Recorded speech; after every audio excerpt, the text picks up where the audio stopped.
All right, time for news of the day. Remember, if you have questions, put them in the chat. Happy to take questions on any topic related to the news of the day and anything else. So let's get started. And we're going to start off. Remember, put your questions in the chat. Let's get some questions. All right. First article. The Wall Street Journal says higher prices leave consumers feeling the pinch. Let's look at it. Well, consumers are spending more for less. Consumer good prices have steadily risen since 2020. But wait, I thought the Fed said there's no inflation. This is likely due to increased manufacturing costs driven by soaring commodity prices. Oil, food, and other commodity prices like wood or lumber have surged since January. And recovery from COVID could increase inflation. Now, Jerome Powell said inflationary pressures resulting from supply chain problems should be temporary. Investors could invest in commodity ETFs, which are likely to benefit from rising inflation. You've got the iShares S&P GSCI Commodity Index ETF, got the United States Commodity Index Fund, USCI, and you've got the Invesco Optimum Yield Diversified Commodity Strategy. Let's look at this for just a moment. I mean, the challenge that we face here is that commodities are rising, commodity prices are rising. Now, what Jerome Powell is saying is that, whoa, wait a minute. Come on. A year ago, it was a wipeout. All prices collapsed. And now you're comparing prices today versus that low base. And of course, you're coming up with a high number.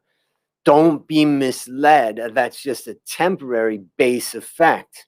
But the truth is, some people believe, well, no, it's not going to be temporary because supply chains have been disrupted. Supply has been disrupted. So remember, there's a difference. Supply has been disrupted because many companies have shut down or faced huge obstacles during the crisis.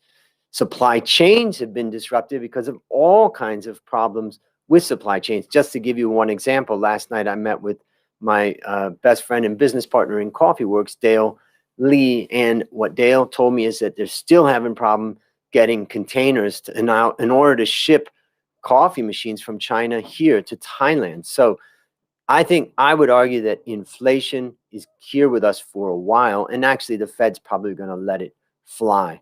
That's part of the reason why I've been wading into the commodity index up until now. How much farther that goes, not sure. But for right now, in there. Taiwan, this is coming from Reuters, Asia Pacific. Taiwan fights to attend WHO meeting, but China says no. Well, this is an ongoing issue that's been going on for years. The G7 supports Taiwan joining the World Health Organization. Taiwan is not able to join the WHO due to conflicts with China, right? China calls Taiwan its province, and US calls Taiwan a country. And that conflict basically means that even though Taiwan did a really great job at controlling the virus and not having really much virus damage, basically they're not able to attend. Now, Taiwan's inclusion, if it's allowed, would lead to worsening geopolitical tensions. If basically, because the US is an ally with Taiwan, so it may put more pressure on the relationship with China, and that's already a high pressure situation right now. So let's go on and look at the next story. Copper hits record high with demand expected to rise sharply. This is from the Financial Times. Increase fueled by forecasts of global economic upswing and shift towards cleaner energy. This is an article by Neil Hume and Emiko Terrazono. All right, let's look at it. Copper prices hit a record high sparked by economic reopening and green energy transition. Copper prices doubled this Friday from last year, surpassing its peak of 2011. It is on fire. This is due to strong demand from China and investors buying copper to hedge against inflation. So, some people may hedge against inflation using just general commodities, but some people may play it through copper. US and Europe shifts towards electrification is also increasing demand for copper. Now, concerns of long-term supply may continue to push up prices. Only a few large mining projects are currently in operation, which could continue to lead to supply shortage and a rise in copper prices. Mining stocks could benefit. You've got BHP Group, Rio Tinto, Southern Copper Corporation. And then we look for some copper ETFs and ETNs. You've got the United States Copper Index or Index Fund, CPER. You've got iPath Series B, Bloomberg Copper Sub-Index Total Return ETN. That's an exchange traded note, which has a ticker code JJC:US. And then you've got Copper X, Global X Copper Miners ETF, which is the ticker code COPX. Now, just for a moment, what you can see is that copper's flying, commodities are flying, people are playing these through these instruments, but be careful, because the core of a portfolio is probably not going to be commodities. Also, commodities tend to be correlated with emerging markets. So sometimes if you're exposed to emerging markets, you may also be getting a correlated performance from commodities. So from my perspective, I think from an asset allocation perspective for a sophisticated investor, you're probably talking about copper going from between 0 and 10% of a portfolio. Any more than that, and I think it would be kind of unreasonable. All right, let's look at the next one. CNBC says Alibaba's Ant Group will let more users test China's digital yuan. Let's see. Ant Group is collaborating with the Chinese state-backed digital currency. Ant Group is becoming one of the first major privately run businesses to work with China's digital currency, E-CNY. MyBank, Ant's online-only bank, is allowing users to link their accounts with China's digital yuan app. And here we can see China's strategic move towards a cashless society could lead to economic growth. China is currently operating under a hybrid transaction system, but aims to move towards total digitization. And moving towards this system might reduce transaction time, increase liquidity, and ultimately lead to economic growth. Now, you'll notice I put in a little thing of WeChat Pay. For those of the listeners who have been to China, when I went to do my PhD in China, I started at the age of 47, and basically there was no WeChat Pay. We always paid with cash on campus and all that. I was living the good life in Anhui province in a town called Hefei, and I was attending University of Science and Technology of China.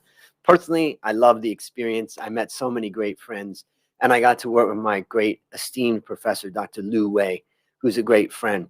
But most importantly, when I came back to campus a couple of years later, there was no cash. Everything was WeChat Pay. In fact, I got WeChat Pay right here on my phone. Now, because I had lived in China, I had an account that would allow me to link up. But WeChat Pay is everywhere. Now, the Wall Street Journal in this article reports that Israeli strikes Hamas targets after rockets fired at Jerusalem. Well, growing hostility between the two-state paradigm. Well, Hamas, a Palestinian militant group, fired rockets into Israel that resulted in a retaliatory airstrike. 3 days prior, hundreds of Palestinians were injured by Israeli riot police who tried to break up protests that coincided with Ramadan celebrations. Now, very important lesson here in this is that you got to think about who is writing this news. For instance, some people may call the Israelis more of a militant group or using their military force. But the person who wrote this article framed it as Palestinians are a militant group. Truthfully, I would argue that it depends on what side you're on when you call one a militant group. Let's look at this for a moment. Tensions could escalate into diplomatic row. The US and EU have supported Israel and likely will continue to do so. Arab and Gulf nations support Palestine. The current flare-up could continue and may escalate as more countries weigh in, and this could also cause oil prices to rise. Now, I would like to talk about this for just a moment. You know, one of the things about news that's so important is the way it is framed. And the fact is that people who are writing the news frame it their own way. So as an analyst, we always have to look at the news with skepticism. What is the bias of the writer? Now, I just want to talk about this word terrorism for a moment, because when you're a huge, let's just say that you're a big, strong bully on the playground at school, and you have force and power of a lot of people behind you because everybody's behind the bully because, you got to be behind the bully. And then the little guy is getting picked on. Is he going to go fight face to face with the bully and all of his friends? No. He's going to have to use some other tactics to attack the bully. Let's just say that he puts a little stink bomb in the bully's locker. This is like a terrorist activity.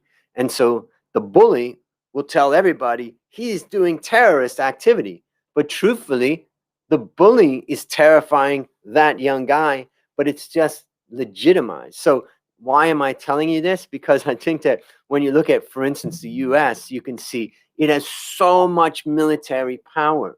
Nobody's going to stand up. They have to attack that military power from the sides and in a terroristic sort of way. So just be careful of the way things are framed.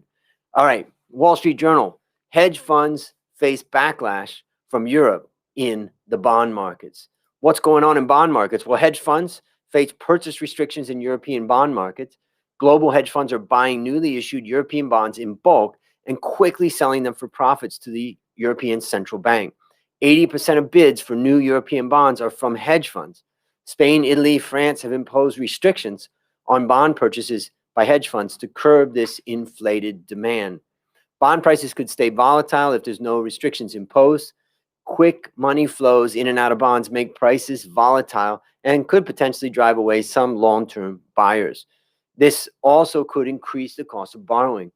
Now, European countries that have yet to impose restrictions on hedge funds may continue to see inflated prices. Now, again, this is an interesting one because it is about government intervention into the bond market. Ultimately, in the European Union, just like in the US, the Fed, as well as the central bank in Europe, has been trying to keep interest rates super low, in fact, negative. They've disrupted the bond markets with these low interest rates. Now, that means that the pricing mechanisms of bonds is really not working very well. And the second thing is that what we've seen is the Fed as well as ECB come in. Now these bonds that we're talking about in the EU, we're talking about government bonds. But in the case of the US government came in and started buying or saying that they're going to buy corporate bonds. And that caused those bond prices to rise, which is just what shouldn't be happening with high-risk bonds. But the pricing mechanism is just simply broken. So traders are going to trade around that, inefficiency that the Fed or the ECB is putting in the market. And ultimately, it can't last forever. All right, last story from Asia Times. Australia rethinks China's 99-year Darwin port lease. Tension between Australia and China causing a review of the Darwin port lease. Australia's Department of Defense plans to investigate a 99-year port lease with the Chinese-owned company Landbridge. Landbridge's business ranges from petrochemicals to trade and has reported links to the China military. Relations have been worsening. For instance, Australia rejected 2 agreements under China's Belt and Road Initiative recently. Now, basically what we could see is China's already indefinitely suspended the China-Australia Strategic Economic Dialogue, and investors are increasingly concerned about China's trade retaliation against Australia, and that could happen in, infrastructure and energy. Now, that is the final story of the day, but I just wanted to comment on that for a moment and just to say that, geopolitical tensions are rising. My fear, one thing I thought was that I liked about Donald Trump was that he was anti-war, or as anti-war as a president has been in a long time. I don't believe that the Biden administration is anti-war. I, in fact, think that they run the risk of starting wars. And so all of that tells me to, that my biggest issue is that war could be coming. And that's just no benefit to anyone. In fact, for those people who follow me on Facebook, you can see I post my mom's discussion I had with my mom about what it was like during World War II. She was growing up. And war is horrific. Okay, Sahil says, why is Chinese stocks dipped today? That's a good question. And the answer to that is, I don't know. I didn't look at it today, so I don't have a great answer on it, but yeah. All right, next question. Carrying says, present Indonesia ID. We can definitely do some work on Indonesia. In fact, it would be interesting. I've been looking at the GDP and some other work on Indonesia. So hopefully I can share that in the next couple of days. Pawn says, can you talk more about the correlation between commodities and emerging markets? Now, basically, emerging markets have become much more of production and manufacturing. And basically, that means that when they're rising, it means that when emerging markets are rising, they are demanding commodities. And so commodity prices are rising. Now, those products that the emerging markets are making are usually being sold to the West, which is more of a consumption-based countries like the US that has a trade deficit. So it is consuming the products that are being made in the emerging markets. So that generally is the link there. All right, next is Chris says, can you recommend any indicators for tracking inflation? I don't have any indicator, but I think that we can look at PMI, the Purchase Managers Index. We can look at the CPI. I think that, remind me, and I'll come out with some charts and graphs that I've done before on tracking inflation, and we'll look at that in a little bit more detail, maybe some other time this week. Okay, so Munling says, could the digital yuan go global? I mean, eventually I think it can, and I think that China will be trying to incentivize countries to use it rather than use the dollar. But when you say go global, do you think that US companies are going to use it? They're probably not. US government's going to try to stop it if they can. They've already done many things over the years to try to stop any country from trying to gain monetary dominance. US holds the dollar as the currency for the world, and ultimately they don't want to let go of that, because if they let go of that, they let go of a leading position. I think they'll fight to the end for that. All right, Sujai says, could the digital yuan lead to the internationalization of renminbi in the future, contender to the US dollar? Yeah, eventually, but we may be talking about when you're a grandfather. The point being is that it's going to take a long time. Now, the only possibility is that there's some absolute disaster in the US, and then boom, the US system breaks and the digital yuan's there to replace it. But I think that that's way, way far away from now. All right, next question. Next question. Luisa Louis says, do you think China is able to handle the security risks of online transactions? Well, I mean, one thing you can say about China that's been pretty amazing is that, like I said, when I was there doing my PhD, that was about 6 years ago, as I'm just about to become 56. And what I would say is that they're handling massive amounts of online transactions these days. So I wouldn't doubt that they'd be able to handle that. So I would say possibly they will be able to handle it. All right, let's look at one. Pawn says, what impacts of Israeli-Palestine conflict cause to the world's economy? Well, you know, the problem that we face in the Middle East is that, you know, Israel is supported by the US, and there's many, many opponents in the Middle East to the US, particularly Iran, let's say, as the main counterbalance to the US. And the fact is that the US just won't get out of the Middle East. Right now, I believe they're occupying about a third of the landmass of Syria against Syria's, wishes. Just imagine that a country came in and took New Mexico and Arizona and Texas, and they said, we're going to control this region of the US, and I don't care what the US government says about it. That would be war, basically. And so my feeling is that the conflict in the Middle East, I also think that it does the US dollar and the US government some good to stir up trouble in the Middle East. The result of that is that America looks like a safe haven. The dollar continues to be a safe haven. So it's sad to even think that anybody could think of that. And I'm not necessarily saying that they're going to actively stir it up, but I would say they're not necessarily trying to cool it down. You know, if there's one thing that I've learned in my life, it's just that people want to get along and they don't want to fight. It's politicians that want to fight. And hopefully people can rise up against politicians that want to start fights and get them to back down, because ultimately those politicians use patriotism as the way to get people on their side. And ultimately, who goes to war? Not the politician, not the politician's children. It's you and me and our children that go to war. Let's look at the next one. Okay, so let's say, all right, there's Jenny. Jenny and I talked yesterday, and I gave her the answer to her question. What do you think of the bot US trend? Well, personally, I think that, it's all about the US dollar. To me, what's going to happen to the dollar? I would say that, in the short run, the dollar could be strong, but ultimately, I think we've got a long slide for the dollar over the next 3 years or so. And that means the bot strengthens along with a lot of other countries, currencies in other countries around the world. So I would say a slow trend of strengthening. And then at one point, I expect the US dollar weakness to be, a pretty crazy, shot. All right, next from Sahil, what do you think will happen to WeChat Alipay after e-renminbi is open for everyone? Well, I still think you need the payment gateways. I still think that they have all of the connections to all of the merchants. They have an infrastructure that's so powerful. So I would say that those businesses will do reasonably well with that, but I don't know enough about it to give you much better answer than that. I think that's all the questions that we've got for the day. I just want to thank everybody for bringing your questions, and keep bringing those questions. My name is Andrew Stotz from A. Stotz Investment Research, and I hope you have a great and, most importantly, peaceful day.